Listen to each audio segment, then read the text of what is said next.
My people, we've been talking about Africa rising for a very long time. Remember that iconic Economist magazine cover from 2011?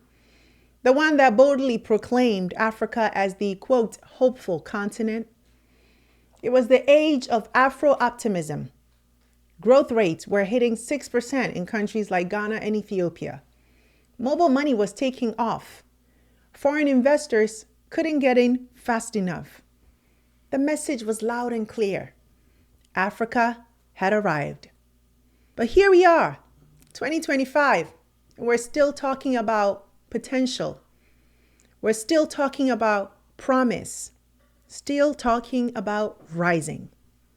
Meanwhile, the rest of the world has risen. China has built the world's second largest economy.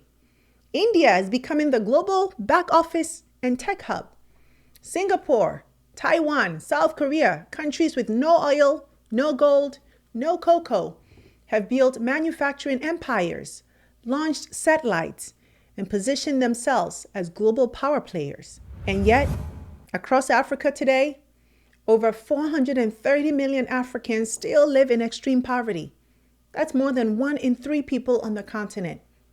60% of the world's maternal deaths happen in sub-Saharan Africa. We account for just 2.7% of global trade and less than 1% of global manufacturing output.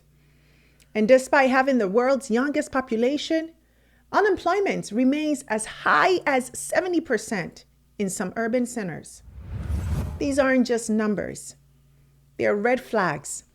Proof that something is deeply wrong with the system and with the story that we keep telling ourselves. So the question is, why hasn't Africa risen in real, lasting, transformative terms? Is the idea of Africa rising just an illusion? A comforting slogan that we repeat to feel hopeful, while the facts tell a different story? I've been asking myself, are we chasing shadows? Because why in a world full of resources, innovation, and trillion-dollar potential is Africa still struggling to meet basic needs? Well, because the truth is a hard pill to swallow. It's not because we're lazy. It's not because we're cursed. And it's not just about bad leadership either, though, yes, that plays a big role. The truth is this: Africa's underdevelopment has been engineered carefully, systematically, structurally. Because a rising Africa isn't just inconvenient for the rest of the world, it's a threat. The global economy has been built on Africa's weakness, not its strength. And make no mistake, powerful interests will do everything in their power to keep that story from changing. And until we, as Africans, wake up, not just emotionally, but economically, politically, and intellectually, we will continue to be spectators in a global economy we helped build. Now that's the foundation of a powerful and eye-opening lecture delivered by world-renowned economist Howard Nicholas, a man who pulls no punches in revealing how the global system is designed to keep Africa exactly where it is. So today, we're breaking it all the way down. From rigid trade rules to weaponized aid, from debt traps to ideological warfare, we'll unpack why Africa remains stuck and what it's going to take to finally rise. Not with slogans, not with pity, but with clarity, strategy, and yes, power. We're going to break it down, but first, a big welcome to all of our new subscribers and members. I am so glad you're here. And if you're watching and haven't joined us yet, please consider this your personal invitation. Because here at Panagenius TV, we're not just building a channel. We're creating a global home for Black stories that are told with truth, with intention, and with care. And if that speaks to you, and I hope it does, then hit subscribe and tap the bell for alerts. Also, consider joining our membership community or dropping a super thanks to support our channel and help us remain independent and, yes, unapologetic. Also, follow me on all my socials at Sandra Babu-Boateng and subscribe to my personal YouTube channel, also Sandra Babu-Boateng, to hear more from me, including exclusive interviews and coverage from events that I'm attending around the world. All right, now let's get into it. Now, before we dive into the lecture, let's set the stage. Who is Howard Nicholas? Howard Nicholas is a Sri Lankan-born economist and senior lecturer who spent decades teaching at the International Institute of Social Studies, ISS, in The Hague. He's known for challenging mainstream economic narratives and exposing the deep structural forces that keep the global South, and especially Africa, trapped in cycles of dependency. Now, he officially retired in 2020, but his work, it's still reverberating across classrooms, policy circles, and Pan-African movements. Because Nicholas didn't just teach theory, he taught truth. Now, the lecture we're breaking down today is called The Underdevelopment of Sub-Saharan Africa, and it was delivered in 2015. It wasn't a TED Talk. It didn't make headlines. But over time, it's quietly gone global. Why? Because it says what many have felt, but few have dared to say it out loud. That Africa's underdevelopment is not accidental, it's intentional. It's the result of policies, institutions, and ideologies carefully designed to keep Africa right where it is, exporting raw materials, importing finished goods, and relying on everyone else to survive. In this lecture, Nicholas breaks down the system piece by piece, from the trap of foreign aid to the weaponization of debt to the myths that are baked into economic theory itself. And while the lecture may be nearly a decade old, its relevance has only grown stronger because the structures he exposed, well, they're still here. But this isn't just a critique. It's a call to action for leaders, for voters, and for anyone serious about African sovereignty. So let's get into it and unpack the truth behind the system built to keep Africa down and what it will take to rise. I apologize in advance, I'm not an expert on Africa. What I'm going to offer you, perhaps it's not enough, but it's some commonsensical observations. I hope it's common sense. But sometimes it's better not to be an expert, to be able to see things from slightly afar. What I'm going to try and do is just give you some charts and a couple of tables just to paint a little bit of a picture that you already know. Okay, so what this presentation is fundamentally designed to say is this. Africa, historically, sub-Saharan Africa, has been fundamental to the global prosperity of the advanced countries. Okay? And Africa had a role to play. It has a role as a raw material producer. We will not allow sub-Saharan Africa to escape that. Okay, we do everything to keep sub-Saharan Africa where it is, also impoverished. It's absolutely vital for the prosperity of everyone else. So let's get clear about that. Okay, and this means all the economic structures, all the global institutions, and the economics we teach everyone is all designed to keep Africa exactly where it is. And whether it is Europe or US or now China, it's always the same. We need Africa to be impoverished because we need those raw materials and we need them dirt cheap. Okay, so that's the message. Nicholas opens his lecture with humility. He says he's not an expert on Africa, but that's a setup. Because what follows is one of the most cutting, unfiltered analysis you ever hear about the deliberate architecture of African underdevelopment. He makes a bold claim that Africa is poor by design, not by accident, and not because Africans are lazy, corrupt, or misgoverned, as we're so often told. No. Nicholas argues that the global economic system is rigged, not just in the abstract, but with surgical precision to keep Africa in a very, very specific role as a producer of raw materials, as a source of cheap extraction, and as a market for finished goods from wealthier nations. Now let's pause here because this isn't just economic theory. This is history. Go back to the colonial era. European powers didn't colonize Africa to build schools and hospitals. They came for gold, rubber, oil, diamonds, and bodies. And the infrastructure they built, railroads, ports, roads, those weren't for African mobility. They were built to move raw materials from the interior out to Europe. Nicholas is saying that same extractive model is still with us today, just dressed up in the language of development economics, aid, and globalization. And here's the gut punch.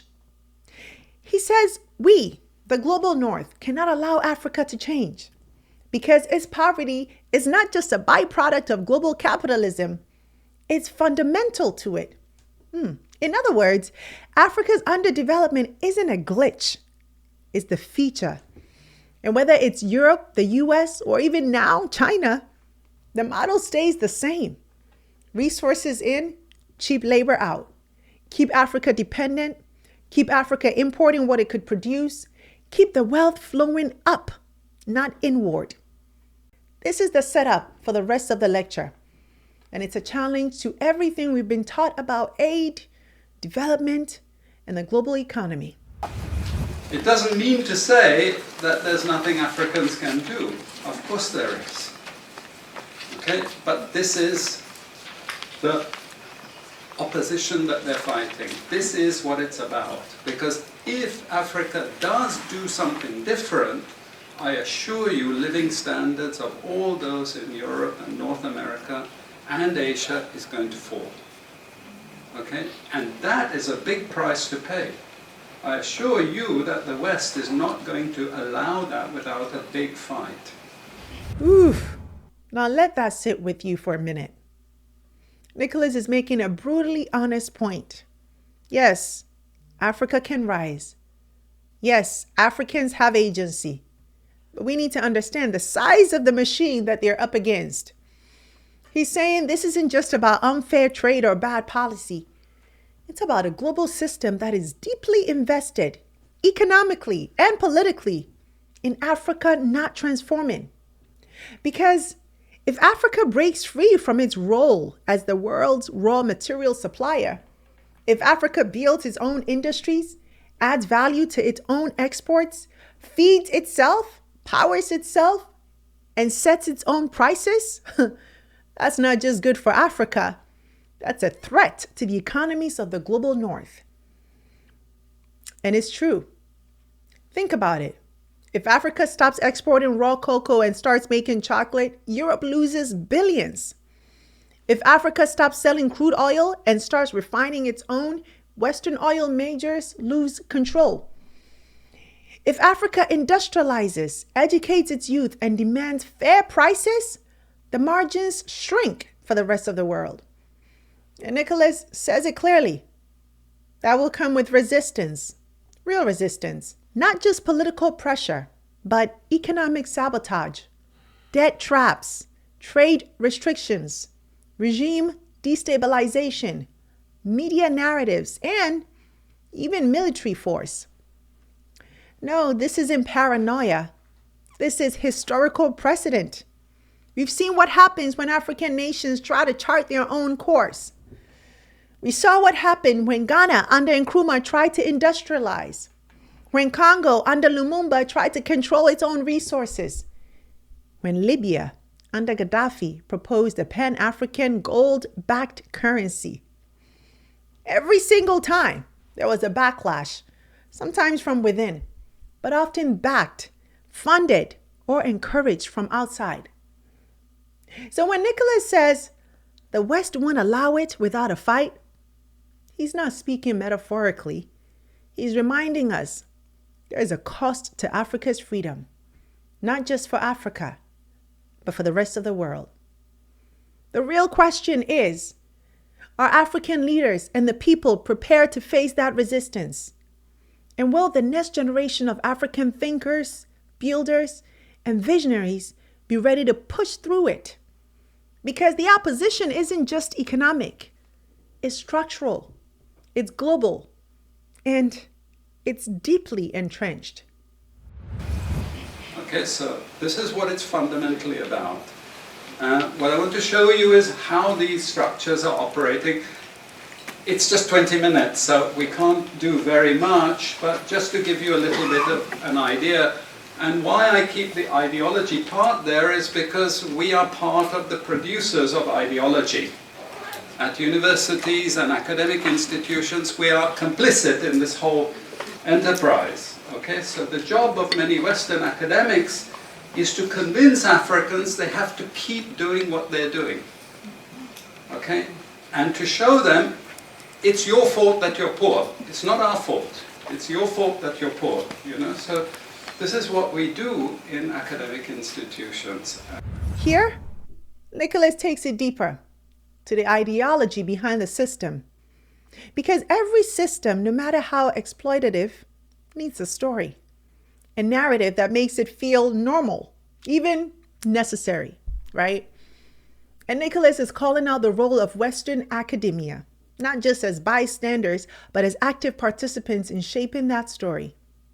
He says universities, research institutions, and think tanks are not neutral. They're part of the apparatus that trains economists, development experts, and policymakers, and exports ideas that justify why the global South must remain developing. Now, let's be clear. It's not just the economics that's rigged. It's the way we think about economics that's been engineered. For example, the idea that Africa just needs more capacity building. The obsession with foreign direct investment, even when it extracts more than it gives.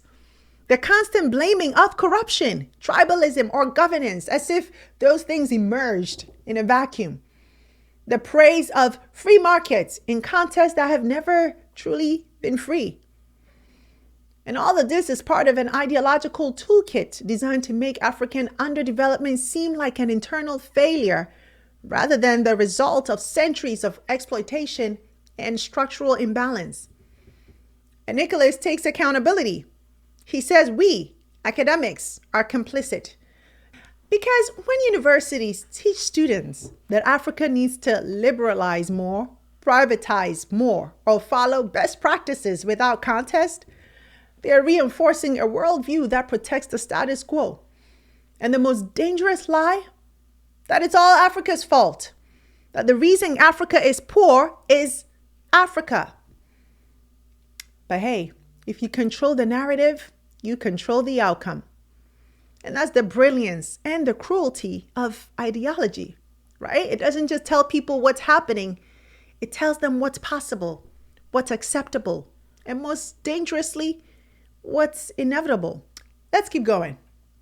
What you really need to see is the top line. Okay? And the extent of dependency is captured by this statistic at the top. Okay? And you compare it with all other income groups, and what you see is essentially in that one statistic how dependent sub-Saharan Africa is on raw material production. Okay? This is the very heart of what makes sub-Saharan Africa beat. Okay? Here, just to have a look at one very important additional statistic, with all this export coming from sub-Saharan Africa, how much does sub-Saharan Africa account for in terms of global trade value? We know there are vast resources coming from there, but look at the bottom line in terms of global trade value. Look at that.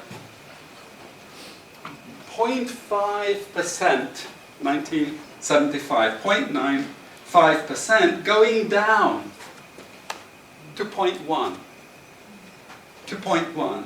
Meaning that with all these vast resources being produced, how much are they getting for it? Nothing. Nothing. This is a very significant piece of data. Then I just want to show you what has happened to sub-Saharan Africa, because what we know, and from all studies, no country ever develops without manufacturing. Okay, producing raw materials will not take you anywhere. Producing basic agricultural goods will not take you anywhere. And let's have a look at how much manufacturing activity takes place in sub-Saharan Africa. We can look over the last 15 odd years, 15, 20 years. And we see manufacturing has actually declined as a percentage of the total. This is percentages of total production in sub-Saharan Africa. How much of it is accounted for by manufacturing? So this figure here is 17% of the total. Most of the rest, when we talk of industry, it includes manufacturing, but the bulk of it is mining. Okay? Raw material extraction. This is the bulk of it. And here we see actually raw material extraction has stayed the same. What has caused industry to fall is the fall in manufacturing production. This is deliberate because we will never, as Western economists, as Western policymakers, we cannot afford to allow Africa to industrialize and start producing manufactures. Okay, so we will do everything to stop that.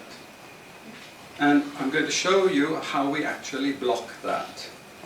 It's obvious in certain ways, but it's less obvious in other ways. So here, Nicholas zooms in on a statistic that should stop everyone in their tracks. Despite exporting massive amounts of raw materials, gold, oil, cocoa, cobalt, timber, and more, Sub-Saharan Africa only accounts for about 0.5% of global trade value. Not 5%, 0.5. That means Africa is doing the hardest work, the extraction, the export, environmental degradation, and cheap labor, while receiving the lowest return. And here's what makes it even worse. That number is shrinking. So not only is Africa being shortchanged, it's being shortchanged even more over time. Then Nicholas drops another crucial insight. Manufacturing in Africa has actually declined, not stagnated, declined. This is devastating because history shows up clearly. No country has ever developed without industrialization. Not the US, not South Korea, not China, not Germany. Development comes through value addition, through building, production, innovating, not just exporting what lies beneath your soil. But in sub-Saharan Africa, manufacturing share of production is falling. Why? Because most of what gets called industry is just mining, just raw material extraction. And that's not development. That's dependency in disguise. And then Nicholas says it flat out. This decline in manufacturing is not a coincidence. It's deliberate. See, according to him, Western economists and policymakers actively work to block African industrialization because it threatens the current global economic structure. If Africa starts refining its oil, producing its own goods, processing its own cocoa, and competing in global manufacturing markets, it changes the power balance. Suddenly, African nations wouldn't be just exporters of raw value, they'd become competitors. And that's a threat the global north is not willing to accept. So how is this done? Through trade rules, through unequal tariffs, through aid that comes with strings, through IMF and World Bank programs that discourage local industry, through free trade agreements that flood local markets with foreign goods, destroying African factories before they can even scale. It's death by policy, not by accident. So what's the takeaway? Well, Africa isn't poor because it lacks resources. Africa is poor because it lacks power over its resources. It lacks the space to build because every time it tries, someone shows up with a clipboard, a loan package, or a coup. And until that system is dismantled, the numbers will never change, no matter how much Africa exports. It's obvious in other ways. Now, we have actually seen periods of rapid growth in sub-Saharan Africa, misleading people, saying, oh, you know, we're now doing much better. And this has happened recently. Recently, I've had students come and tell me, we've done much better now. And you can see growth rates rose quite sharply in recent times. Now are starting to go again down. But if you look historically, the same thing happened earlier. Why? Because in these two periods, we had East Asian rapid industrialization processes. So in the earlier period, we had Japan and Korea and Taiwan. Okay, rapid growth, sucking in raw materials from Africa, driving up the prices, and then sub-Saharan African countries grew. Exporting raw materials, they grew.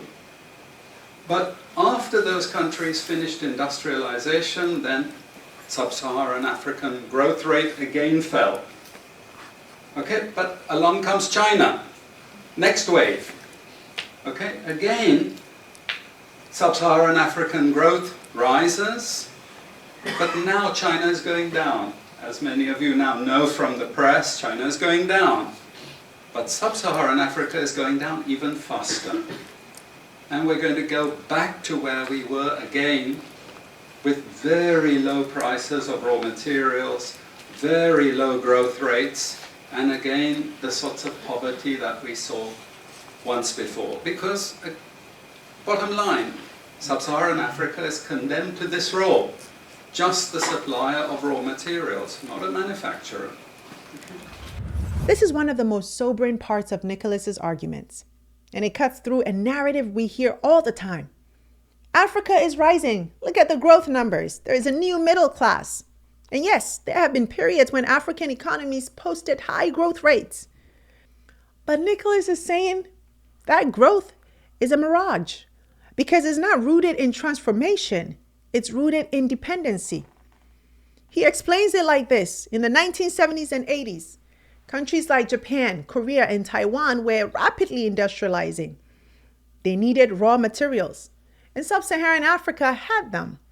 So Africa's exports surged, prices rose, GDP numbers looked good. But once those Asian economies stabilized, the demand dropped, and Africa's growth disappeared. Then came China, the next wave of rapid industrialization. Once again, China needed minerals, oil, timber, and agricultural commodities. Africa stepped in. The numbers rose again. And the story repeated. Look, Africa is growing. But Nicholas warns us, don't be fooled by short-term booms that are tied to someone else's long-term strategy. Because now that China's economy is slowing, that same growth in Africa is collapsing. And the continent is sliding back to low commodity prices, shrinking GDP, and rising poverty. What's the pattern here? Africa's growth is not internal. It's externalized. It's driven by what's happening in Beijing, Tokyo, not in Accra, Lagos, or Kinshasa. And that's the problem. Because unless Africa changes its economic structure, unless it starts producing, refining, and manufacturing its own goods, this cycle will never break. We'll keep talking about Africa rising forever. Boom, bust, repeat. And every time the crash hits, it is the people, not the elites, who suffer. So what Nicholas is saying is clear. Africa's real crisis isn't just poverty. It's economic vulnerability. And unless African countries build resilience through local industry and diversified economies, they will always be at the mercy of someone else's business cycle. The next time you hear that Africa is growing, ask, who's really growing and for how long? Okay, so relative to the rest of the world, sub-Saharan Africa is going to suffer. Again, why? Because it's condemned to this raw material production. This is basically why. How is it condemned to that? Well, the first The first and most important is the economic structures. After colonization ended, we needed new structures to keep these countries where they were. Okay? And the first of those is aid. Okay? We give them aid.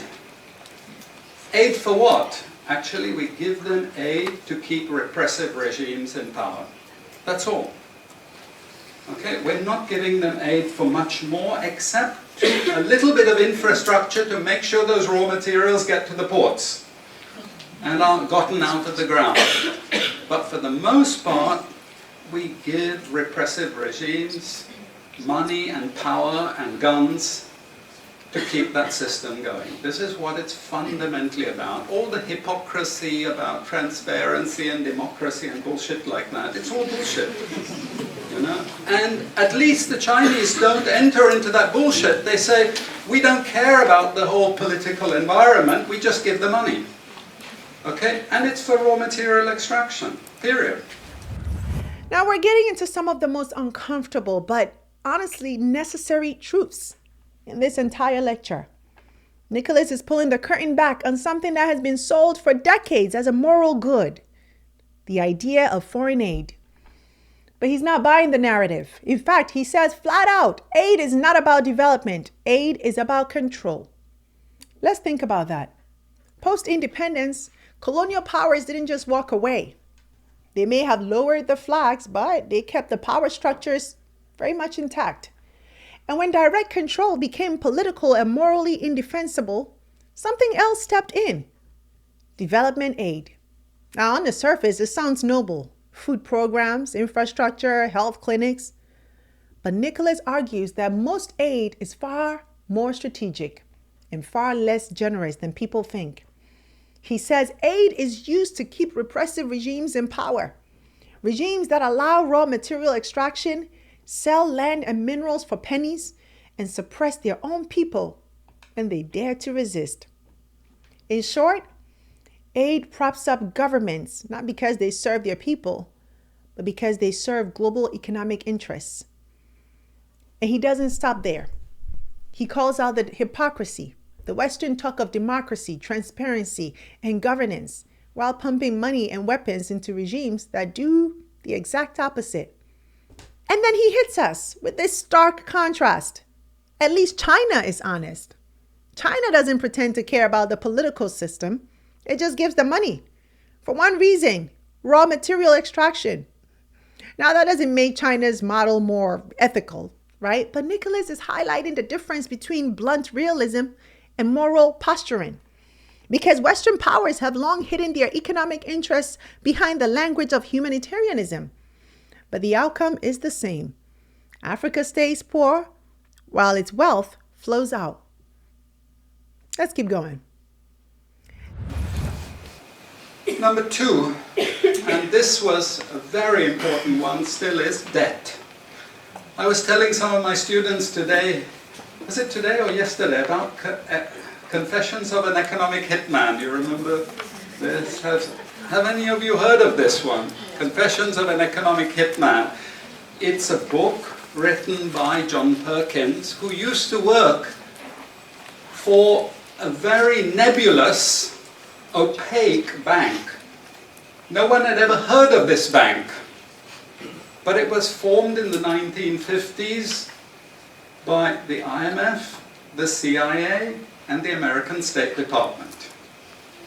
And it had only one job: to lend money to developing countries that were raw material producers in order to indebt them. Once you are in my debt, I control you. Okay? And this bank had 4,000 employees. But no one ever heard of this bank, you see. But it would go to country after country offering loans. And if the president did not accept the loan, they were killed. And he gives two examples of presidents who were killed when they did not accept the loan. You see, the lending is also very important to trap the country. It's very important. It's part of that process. I teach in Suriname.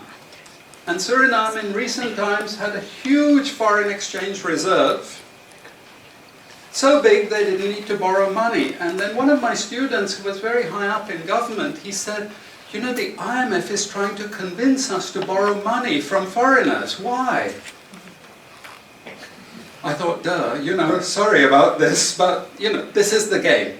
And in the end, Suriname did borrow this money because the IMF said, if foreigners lend to you, then everyone will think Suriname is such a strong economy that foreigners are interested in lending to you. You understand?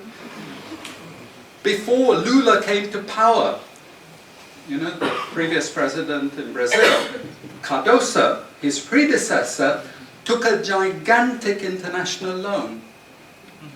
No necessity for taking the loan. Why? Because once I catch you with the debt strings, I hold you forever. You are my prisoner. Okay, so debt has been this huge spider's web which has trapped sub-Saharan Africa and keeps them held there. Aid, debt. Then comes the second chain, debt as a weapon. Nicholas brings up Confessions of an Economic Hitman, a book by John Perkins that describes how loans were used to trap developing countries. The idea is simple. Get them to borrow, then control them through repayment conditions. Say no to the loan, and some leaders were removed, even assassinated. He describes debt as a spider's web, one that wraps itself around African nations, then tightens over time. And the worst part, countries with no real need for loans are often encouraged to borrow anyway. Not because they need the cash, but because the debt itself becomes a tool of control. Then he goes to the third weapon. We have a third structure which is again not known by many people, but it's something that was put in place and continues to this very day, with no one discussing it. No one says anything about it. It is monopoly buying structures. This is for all raw materials and basic agricultural goods produced by developing countries. There are only 4 or 5 Western multinationals that buy all those goods. And they collude between them. So if you take any major product, these Western multinationals, they collude between them. Even if we go down to banana production, we had a PhD done here at the ISS, and the person showed that the 4 or 5 major multinationals, they collude, and in order to make sure their control is total, what they do is they force all the producers to produce the same uniform banana. You know, the crap you buy in the West and has no taste at all. You go to any developing country, you know how a banana tastes, don't you? There's so many of them, lots of varieties, but we only market 1 or 2 types, so we have control, you see. If you don't produce at the price I want you to produce, I go to the next country. You see, we get control. So these buyers, they impose that control, and they keep pushing the prices down and down and down. Okay, this is the game. No one says anything about it. There are no commissions of inquiry to say, this is illegal, what you're doing. The WTO has nothing to say about this. But sorry to say, you know, if banana prices rose 10 times, especially for people like me who love bananas, okay, I protest. I like my living standards. Okay, it's the same with all the other raw materials, you see. We're all benefiting, we're complicit. We're actually complicit in this because we will protest and shout out if the situation ever changed. Nicholas exposes something most people never think about. The buying cartels. Who really sets the price of Africa's goods? Whether it's cocoa, gold, bananas, or oil, he says just 4 or 5 Western multinationals control global commodity pricing. And they collude quietly, effectively, ruthlessly. They decide which countries get deals, what price they'll pay, and which version of the product is allowed on global shelves. Take bananas. Africa has hundreds of varieties, but the West only buys 1 or 2. Not because they're better, but because that limits who gets to participate in the supply chain. If you don't sell what they want at the price they want, they go to the next country. It's not a market. It's a monopoly. He continues. Okay, now we come to those international institutions. And I must tell you this, from the outset, don't think of them as wicked. IMF, World Bank, WTO. We always think evil creatures, horrible. It's not. It's just economics. It's economic warfare. The rich declare war on the poor. It happens everywhere. It happens in a country. The rich control the government. Of course they do. You really believe you have democracy? Come on. Grow up. This is not about people living in democratic systems. What we have is the rich control. The rich set up these institutions explicitly to control the poor countries. And they don't give them much room for maneuver. Which incidentally, when the IMF starts talking of poverty alleviation, you should also understand that there's another game there also starting to play, which I'm going to come back to later. But what do these institutions do? What does the IMF do? What is structural adjustment about? It's about making sure countries keep producing what we want them to produce. We make sure they have recurrent balance of payments problems. You notice these countries never get out of balance of payments problems. You notice that? Whereas countries that never took IMF support are always out of balance of payments problems. But the countries that are continuously getting advice and support by the IMF, they're always in balance of payments problems. Why? Because that's the way we keep our stranglehold on them. And that's what we have done. We have done, the IMF and the World Bank. And they've also done something very, very important. And that is they have destroyed the self-sufficiency of these countries. Colonization started it. Okay? One of the most important things is we destroy food self-sufficiency. Okay? And the World Bank continued it. They forced most countries to eliminate all food subsidies and food support. Okay? Because once you don't produce your own food, I increase my control over you. How do we know this? Well, very funny thing happened some years ago. Not so funny, actually. It involved starvation of a large number of people in Malawi. Okay? Many of you could remember this because it was really tragic. But the Malawian finance minister, who was under terrible threat at the time, suddenly broke ranks and he said, well, you know why we had this famine? Because one of the conditions of the loan given by the World Bank was we destroyed all our grain surplus stocks. Why? Because remember, we want you dependent. 1970s, the US Senate, the US Congress said, we will not allow Latin America to produce their own food. We will start a strategy involving the IMF and the World Bank to destroy food self-sufficiency of Latin America. Then they will indeed be our true backyard. And that's exactly what they've done. Look at all the Latin American countries. Look at them. They used to be food self-sufficient, but they're no longer food self-sufficient. Now here comes the kicker. This is the beautiful part of it. I congratulate them. You know I admire them because they do it so well. Okay? I know it sounds really perverse. But we have now in the WTO something called the Agreement on Agriculture. Okay?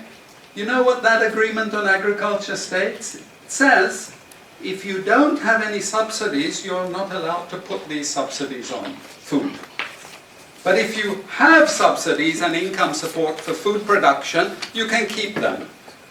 Who has all the subsidies and income support? US, Europe. The largest budgets in the world for supporting their farmers are Europe and US. But the World Bank and IMF have destroyed all those subsidies. You see, all those subsidies have been destroyed. And now we're telling these countries, you don't have subsidies, tough luck, you know. You see, we're keeping them dependent. We're keeping them on a string. And finally, the institutions. Nicholas doesn't even call them bad guys. He says they're not wicked. They're just efficient. Because what they're doing is economic warfare. And they were designed explicitly to protect the interests of the global rich. The IMF ensures that countries keep producing what the West needs. It creates permanent balance of payment problems and then uses those crises to push privatization, deregulation, and austerity. He even points out the irony. Countries that never took IMF loans are doing fine. Countries that do take IMF loans, well, they stay in crisis forever. And it's by design. Nicholas then connects the dots to food, and it's chilling. He explains how colonization destroyed Africa's food self-sufficiency and how the World Bank continued that strategy, forcing governments to eliminate subsidies for farmers and grain storage. Why? Because if you can't feed yourself, you are controllable. He brings up the Malawi famine, where the finance minister later admitted the World Bank required us to destroy our grain surplus, and people died. Then he reminds us that in the 1970s, the U.S. Senate said explicitly that Latin America must not be allowed to feed itself, and used the IMF and World Bank to make sure of it. That is policy weaponized. That is policy weaponized.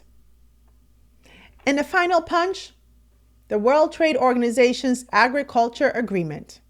Here's the kicker. The WTO's agreement on agriculture says, if a country doesn't subsidize food production, it can start. But if a country already does, it can keep going. So guess who benefits? The US and Europe, which already pour billions into farm subsidies. And guess who gets blocked? Africa, Latin America, and every country that was forced by the IMF to eliminate food subsidies in the 1980s and 90s. This isn't just unfair. It's rigged. Africa is not just struggling to develop, it's being systematically prevented from doing so. And the global institutions meant to help are often the very tools being used to keep it down. Now, Nicholas wraps it all up with a brutal truth. We're all complicit. We love our cheap bananas, our low prices, our high standards of living, built on someone else's struggle. Yes. And if Africa were to change this system, most of us, knowingly or not, would resist it. We have lots of examples in the WTO to really stop Africa industrializing. This is the crucial thing. We cannot allow them to produce manufacturers. It's not difficult. Trust me, it's not difficult. We need nationalist governments. We need them committed to industrialization, and it won't take them a decade to move out from where they are. This is the fundamental point. It's not difficult. But this next round of the WTO is designed to block that. If we had time, I would go through all the different things that they're trying to put into place to block anyone else getting on top of the ladder. You've read this book of Ha-Joon Chang, Kicking Away the Ladder. You see, when we become rich, we make sure the others can't climb up the ladder and join us. Okay? And this is what this next Doha round is about. It's to make sure, especially sub-Saharan African countries, do not escape. Since I have about 3 minutes left, I'm going to go to this economic ideology thing, because this is important for academics. You see, we teach, in many cases, garbage. And it doesn't hurt anyone, a lot of this garbage. You know, it's just blah, blah, blah, blah, blah. And we don't know what we have learned, but anyway, we were there at the university and you got a certificate and you go away and you feel you've learned something. But sometimes we teach very destructive things. And no more important than when we're teaching people from developing countries. Okay, and one of those very damaging and destructive things is the doctrine of comparative advantage. It's a lie from beginning to end. It's utter crap. It has been decimated many times, but we keep it in every curriculum. Why? Because it tells sub-Saharan African countries that their destiny is to produce raw materials, you see. And if you produce raw materials, you get rich just like we are in the West. You see, this is the game we're playing. And just for you to be totally confused, we normally build models with it, mathematical models, so you really have no idea what we're talking about. But it seems all very scientific. Then we have the modern version of this is because it's all a failure, we know it's a failure, we now have a new generation of economists saying, it's only a failure because you're all corrupt in your countries. We call that new institutional economics. You've all probably learnt it all, but you didn't know why they invented it. It was invented to tell you the same thing. You should keep producing raw materials. Now, don't be as corrupt as you were before.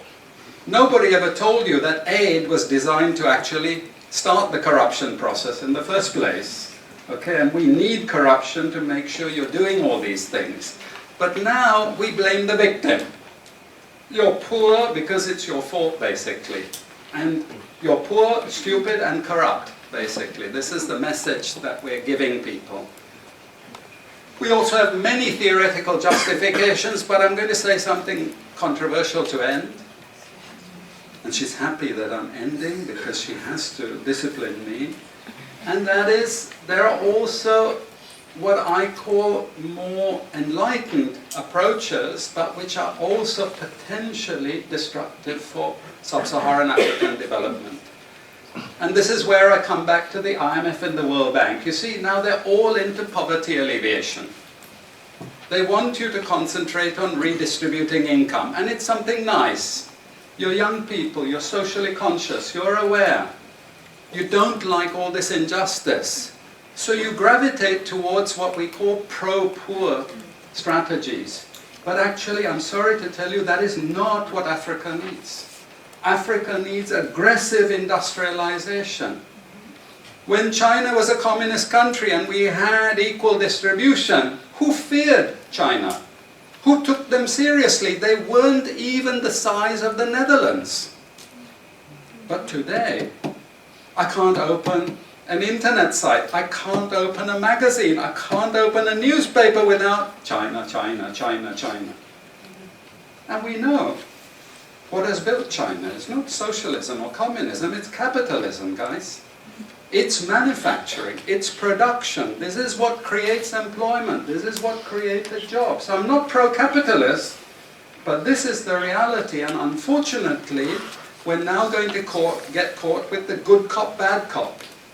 The good cop is now IMF saying, oh, you must concentrate on poverty reduction and income redistribution, as long as we can take you away from industrialization. This is the crucial thing. Nicholas ends his lecture not with policy recommendations or polite optimism, but with a blunt warning. Africa is being played, not just by Western governments, multinational corporations, or trade institutions, but by the very ideas it's being taught in schools, universities, and think tanks. He says, don't be fooled by the new language. Phrases like poverty alleviation, inclusive growth, or pro-poor strategies might sound progressive, but when they're disconnected from industrialization, they become weapons of distraction. Because at the end of the day, Africa doesn't need pity. It needs production. Let's talk about that. Nicholas slams what's taught as gospel in economics classrooms across the world, the doctrine of comparative advantage. The idea that every country should just focus on what it's naturally good at. For Africa, that usually means raw materials, agriculture, low-value export. He calls it what it is, a lie, a carefully packaged myth designed to convince poor nations to stay in their place and make it look like economic logic. And to make it more convincing, it's wrapped in fancy math, complex models, graphs, the illusion of science. So when a student questions it, they're told, no, this is just how the global economy works. But Nicholas says, it's not how it works. It's how it's been made to work. And now that even that story is falling apart, with poverty deepening and inequality exploding, there's a new narrative. Enter the good cop IMF. According to Nicholas, the IMF and World Bank have rebranded.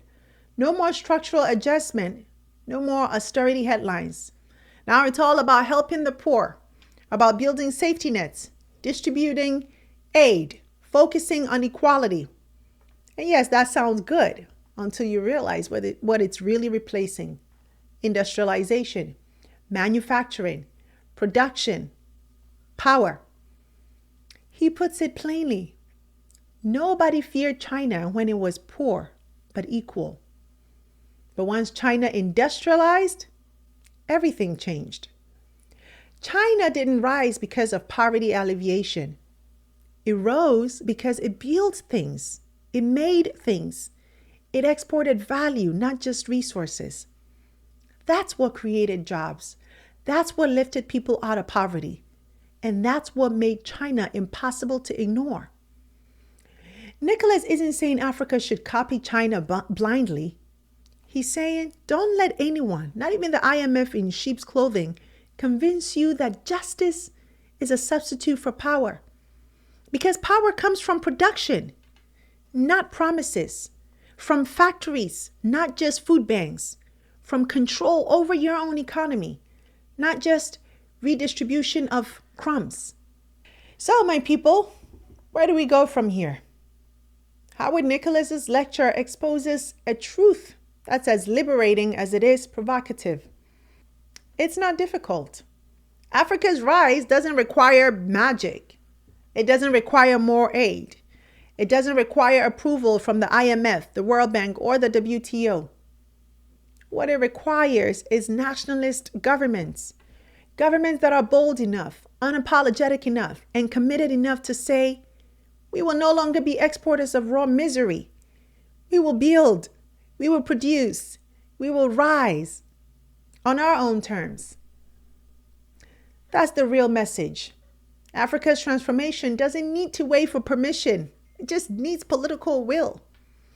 It needs leaders who are willing to reclaim control over critical industries, invest in manufacturing, not just minerals, prioritize food self-sufficiency over foreign imports, protect infant industries with the same strategic intensity the West once used to protect its own, and most of all, reject the economic myths that tell Africans to stay in their place. Industrialization is not a Western dream. It's an African necessity. Every African child deserves more than to be born in a land of abundance, but only to die in poverty. Every farmer deserves more than to sell cocoa for cents, while chocolate companies post billions in profits. Every country on this continent deserves more than to be trapped in a cycle of extraction, debt, and dependency. And if we're serious about breaking that cycle, we need more than vision. We need a plan. So here it is, the path forward. Reject the aid trap. Stop confusing charity with strategy. Renegotiate debt or cancel it. Sovereignty is incompatible with servitude. Create Pan-African industrial policy. Align nations to build together, not compete in a race to the bottom. Invest in energy, infrastructure, and skills, not for export, but for domestic transformation.